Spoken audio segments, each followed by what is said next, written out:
Would you like to win and achieve success at what you do? Welcome to the Winner's Ways podcast, where we create winners every day. And now, your host, the author of Winner's Ways book and life coach, Bola Alabi.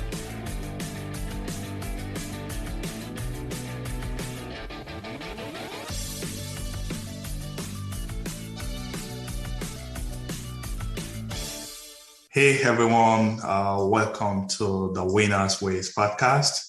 This is where we talk about your career, we talk about money, and we give you life motivation to help you to excel. So today we have a guest. We have John Estafanous, who is the founder and CEO of RallyBright. RallyBright is a software as a service team building platform that helps business leaders improve their team's performance, and they also help with dynamics and inclusion. So without further ado, I present my guest. John, hey, how are you doing? I'm grateful. Thank you for having me today. It's great to be here today. Fantastic. So I know I did a brief intro there. Is there anything else that you like my audience to know about you? Just that I love helping organizations build great teams. I'm a father of two wonderful children, and for fun, I like to spend time with those awesome kids, doing everything from building Legos and playing sports to cooking barbecue on weekends. So try to cover everything all the time. Fantastic. You know, when you have children, spending time with them, it's always an awesome experience. So I totally agree with you right there. Yeah. So let's talk about RallyBright. I see that it's a software as a service team development platform. Can you break it down for us so that we can all understand what you guys do at RallyBright? Yeah, absolutely. So, we started the company with the focus of how do we make work better for everybody and how do we help leaders learn and grow. Really, the only way to scale that is with technology. So we built a software platform that helps you understand at a team level, team strengths, vulnerabilities. And then also by leveraging behavioral science, we're able to get behind what are the behaviors that drive team strengths and team vulnerabilities. So to some degree, it's a bit of a diagnostic platform. It helps you really uncover what's helping a team grow, or what are some of the obstacles or challenges that teams are facing. But then there's the development side, right? So not only do we identify the strengths and the vulnerabilities and the behaviors, but the goal through technology is also to provide managers and leaders with a roadmap as to how they can improve that team performance, drive some of the changes that will help make teams higher performing and more inclusive, and then track that over time. So that's what the software aims to do. Awesome. So, when you think about the power of software technology, what we can use technology to do in our day and time now, it's amazing. Yeah. So now you said it helps with team development, to know the strengths, to know the weaknesses of people in the team. And I'm just curious. I know it's a software as a service platform.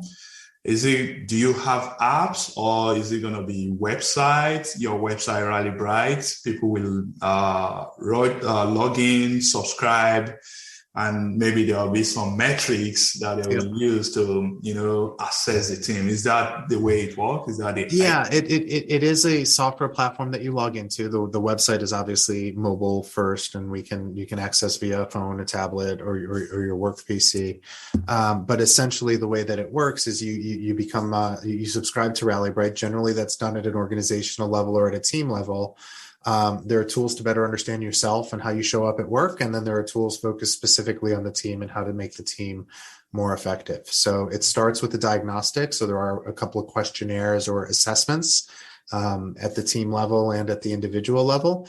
And then from that, we're able to collect that data, put them against various models and say, hey, as a team, these are the things you can work on to improve your performance. And then there are resources and tools and learnings and trainings that you can do to improve based on your team's results.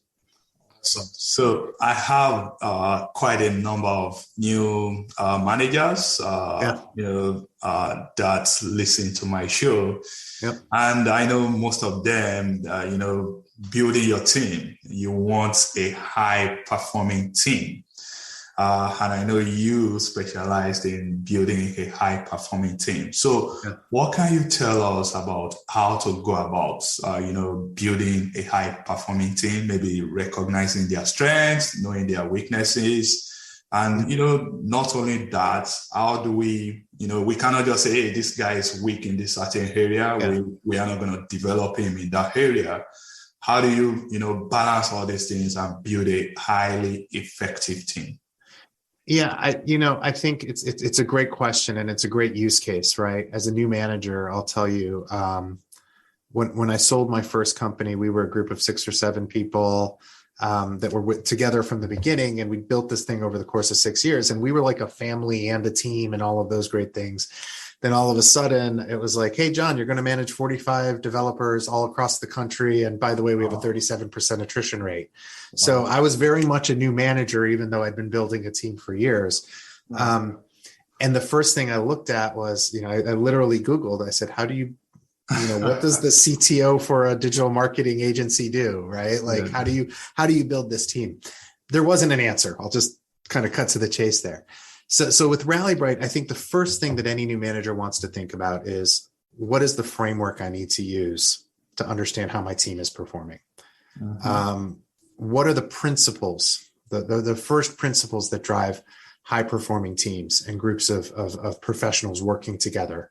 And that's the first step is understanding a framework. So there are lots of frameworks out there. We obviously have one within RallyBright, but there are 5 kind of core principles that we look at, right?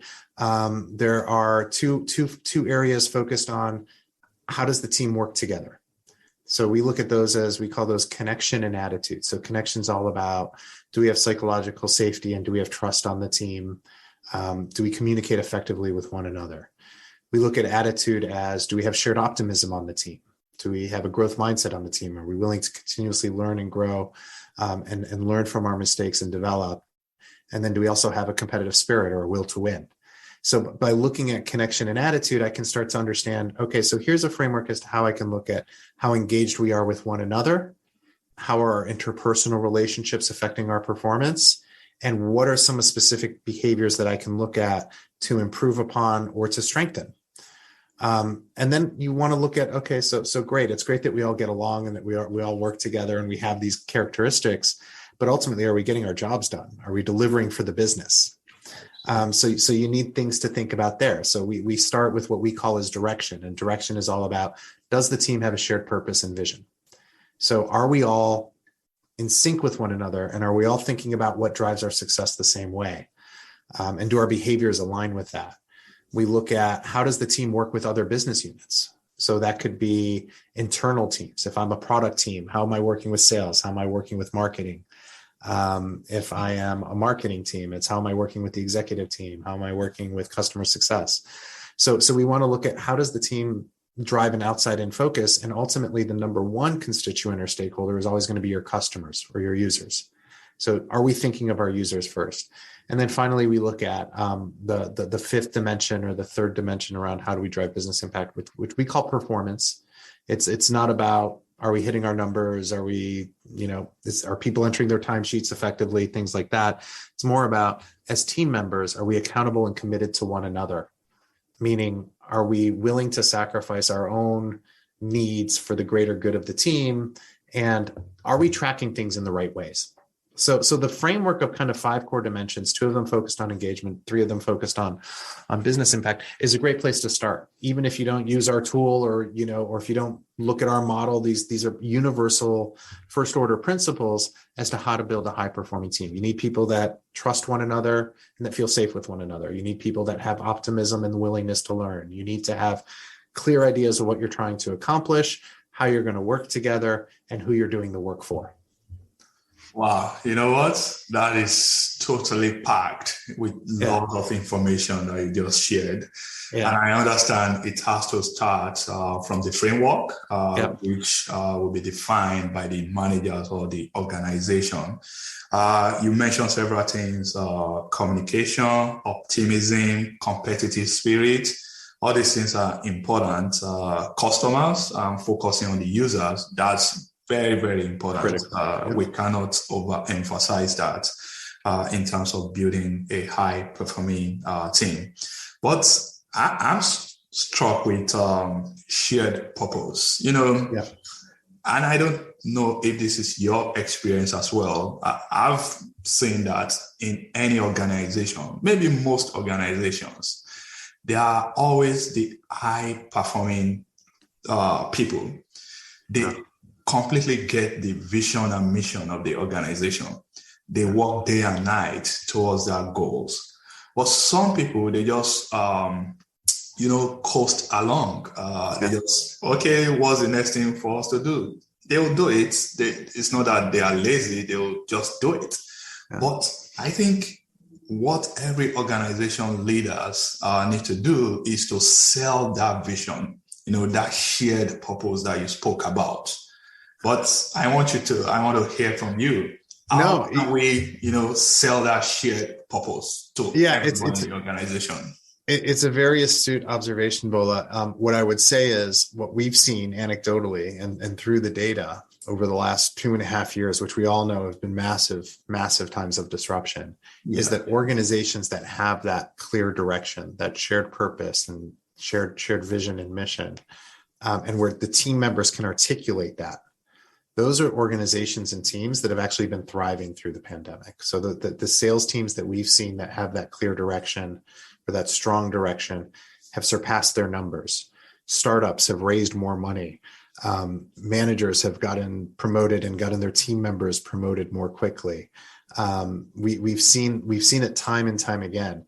That ability, and it's not, I would say it's not 100% reliant just on the leader, right? There are other factors. There are external factors and there are internal factors. External factors is, do we align with the overall mission of the organization? Can we as a team get behind the vision and the mission for the company? Do we believe in what we're building or what we're selling or what we're promoting? And do we believe in the values of the organization that we're supporting by showing up every day and doing the work? Those are some of the external factors. The internal are, as a team, what is our purpose as a team? As a customer success team, it may be to drive the best customer experience possible. For a sales team, it may be to drive the best numbers, but it may be build the best process, right? For a product team, build the most effective tools to accomplish our goals. So there are multiple layers, both from the organizational perspective as well as from the team perspective, that help to drive that. But when you have that clarity, it streamlines everything else. If it's not in alignment with our mission and our goals, then should we be doing it? Or where does it fit on the priority matrix that we need to follow to be most effective and to be high performing? Perfect. I guess, it's all about communication and making sure that everyone gets that clarity about the shared purpose or mission of the organization. I think that will actually help people to see, hey, this is where we are going. And hey, this is what I need to do to contribute my own quota so that we can get to, where we want to get to. So that's excellent. Thank you very much, John. No, of course, Bola. And just to add on that, if you don't mind, one of the things I've seen is it's often one of the things that's first overlooked with new managers, right? Like I can tell you a couple of stories, one of which was a young engineer who was promoted, rock star engineer, promoted to run an engineering team, had it all figured out. And then all of a sudden we ran our diagnostic and we were like, okay, so you're pretty clear on your mission, but the rest of the team isn't. And he started to think about it and he said, okay, well, this is the mission of our team within the greater organization. And what we found is they were delivering better code, more releases, less bugs, and greater customer satisfaction. Yeah. That was the success of the team because they were thinking about what is our purpose and mission. Another example is I was working with another engineering team working on an application for a large organization, right? That was in the healthcare space. So you could say like, okay, our job is to build this application or to build this tool so that way, but no, their job was to help improve outcomes from heart disease, because the tools they were building were mission-based around supporting healthcare providers in doing research and providing treatments and diagnostics to improve healthcare and heart care specifically throughout the whole world. So that shift of mission from, making sure that we're delivering great code without any bugs to enabling others to save lives is absolutely impactful. It drives significant impact in how people show up and how they focus on the work that they're doing. Perfect. Thanks for, sharing that. And I totally understand, technical people sometimes, you have the knowledge, you just want to, breeze through and get stuff done. And not learning the people skills can be a huge gap in, building an effective and high performing team. So it's always important for organizations to make sure that they are training their people's leaders so that the organization will run smoothly and effectively. Now, let's talk about inclusion. I know that's one of your big thing in RallyBright. Yep. How would you define inclusion, and why do you think inclusion is important?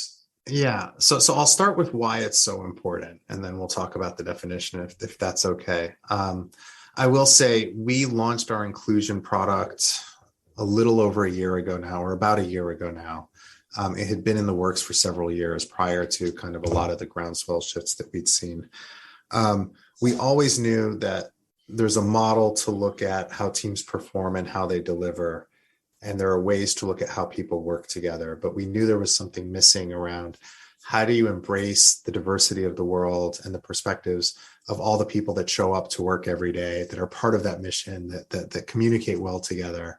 And by embracing diversity and by fostering inclusion and belonging, you can get so much more out of the team, but out of the whole experience, and provide a much more fulfilling work experience for all of your employees, which is critical to our mission, which is how do we make work better for everybody?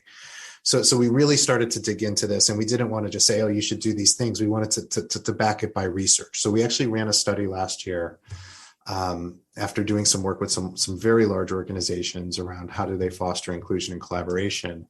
And what we identified was a similar model, but really focused around how do we foster inclusion and belonging. So when we look at inclusion, we define that as fostering an environment of psychological safety and belonging for all of your employees or for all of your people. And when we talk about psychological safety, we talk about how do we show up as our authentic selves? How do we encourage people to speak up and share their experiences and perspectives? And do people feel safe failing? Can we embrace failure and turn that into a positive? So that's a core part behind psychological safety.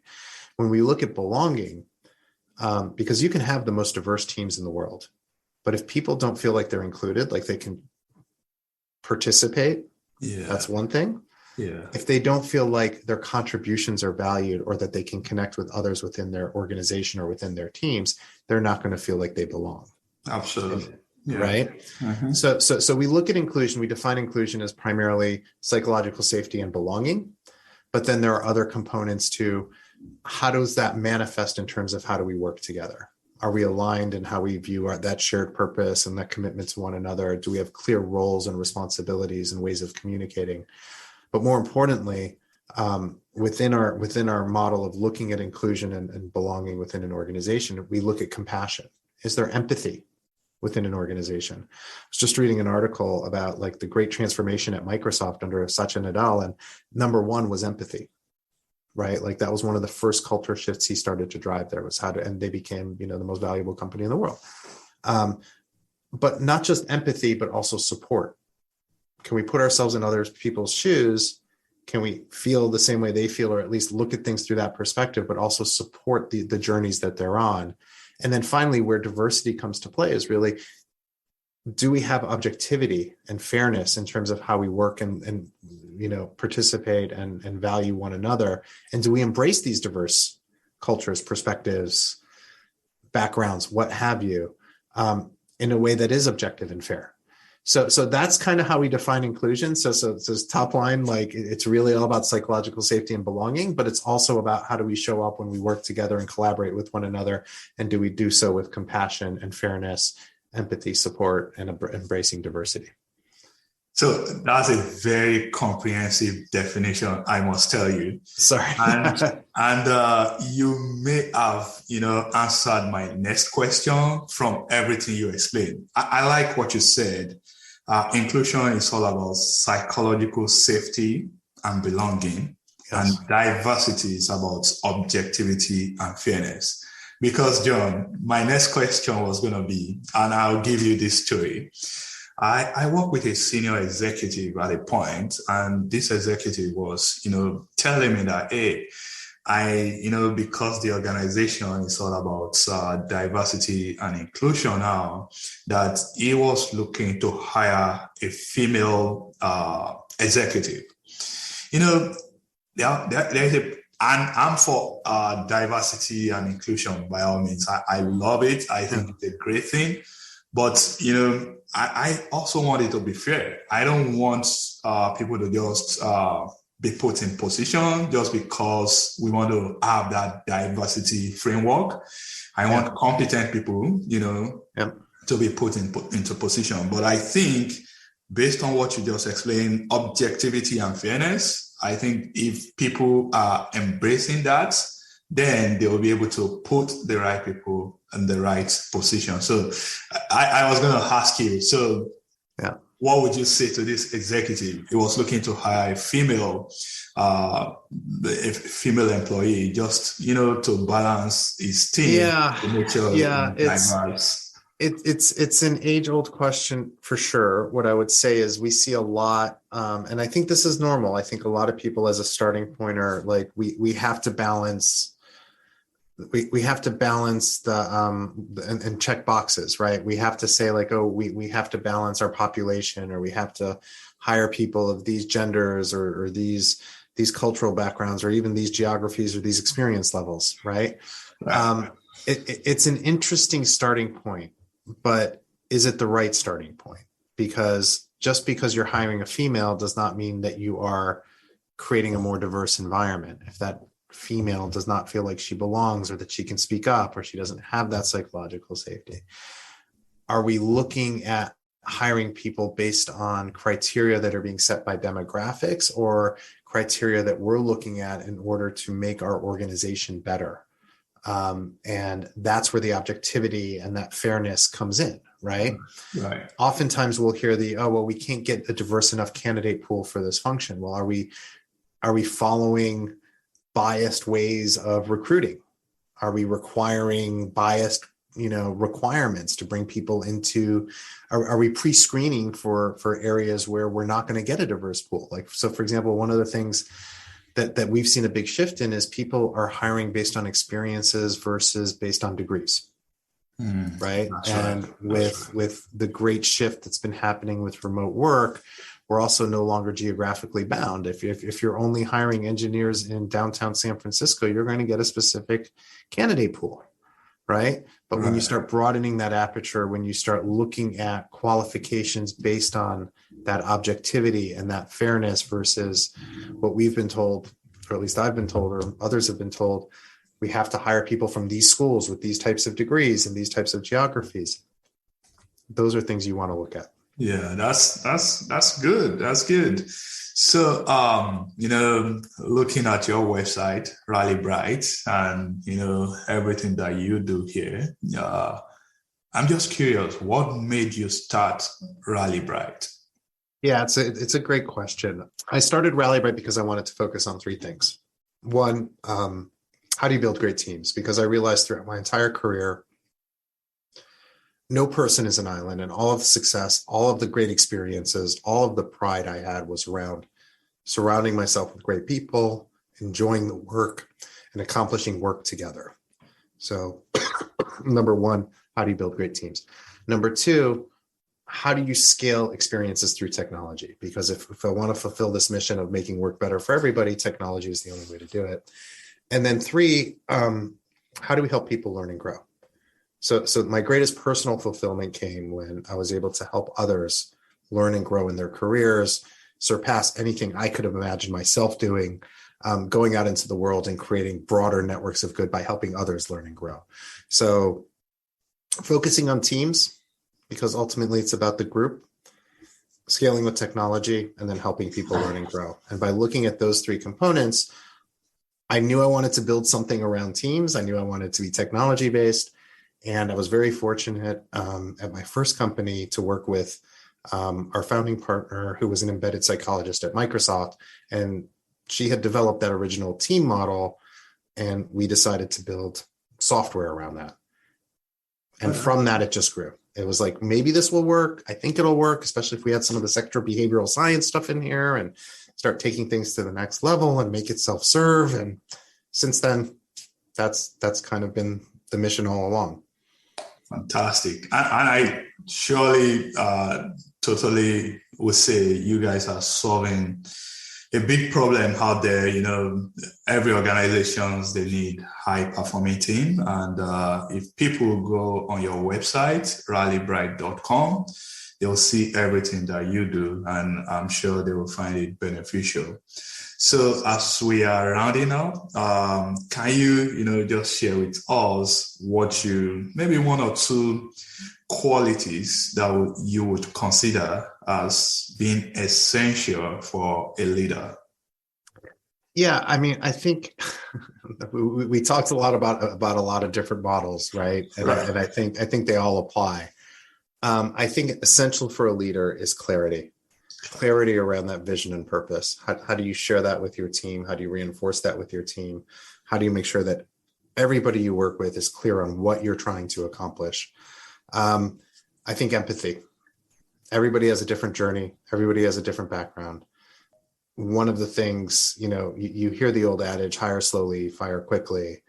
I don't believe in that anymore.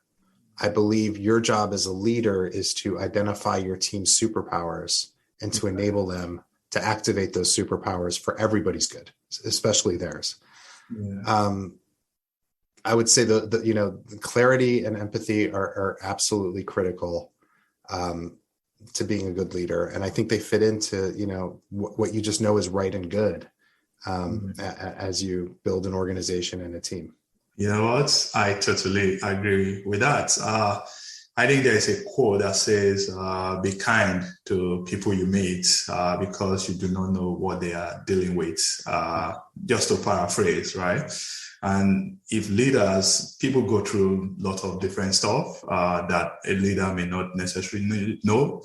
So being able to empathize will surely help the leader to put himself or herself in the other person's shoe. And that, I think, is essential. Yeah. So as we are ending now, is there anything you want to share with my audience? And also, I would like you to tell us how we can connect with you, whether Absolutely. On social media or your website. Yeah, absolutely. What I would probably close with is the biggest mind shift that I had that I think has led to our latest rounds of success, and we've still got a long way to go, is that there is that optimism. Even with everything out there in the world, there is so much opportunity, especially as you're taking the reins of a new team or a new organization or starting a new company. An abundance mindset will get you so far.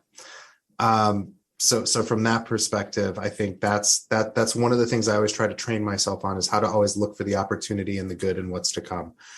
In terms of connecting with me, I'm just john@rallybright.com. You can always reach out to me directly. Follow me on Twitter, JestoDC, JESTODC. I'm not on Twitter as much as I probably should be. And obviously, please come to our website, rallybright.com. And if there's anything that we can help with, we're always happy to help. There are also tons and tons of great resources there. Lots of talk around the models and the data and the behaviors behind it. And yeah, our job is to make work better for everybody. And if we can help managers become better leaders, that's how we think we're going to do it. So we're always happy to help. Awesome. And that's where we are heading it. So we've talked a lot about Team building, team development, inclusion, diversity. If you are a leader in your organization, I'll strongly encourage you to connect with John at RallyBright.com. Or if you are also an employee, you should, of course, learn how to build your skills, how to be an impactful employee. So I encourage you to connect with John. And that's where we are heading it. Thanks for listening, guys. Yeah, thank you both. Thank you. This episode of Winners Ways podcast has come to a close. We hope you enjoy and learn something from today's show. We want you to win and excel in all areas of your life, and we regularly explore and share information with our listeners to empower them to win. Be sure to subscribe to our podcast for more tips and strategies to help you find the success that you've always dreamt of. And don't forget to rate and review so that we can continue to bring you more podcast episodes to empower you. We will love to have you again next week. Now, keep winning.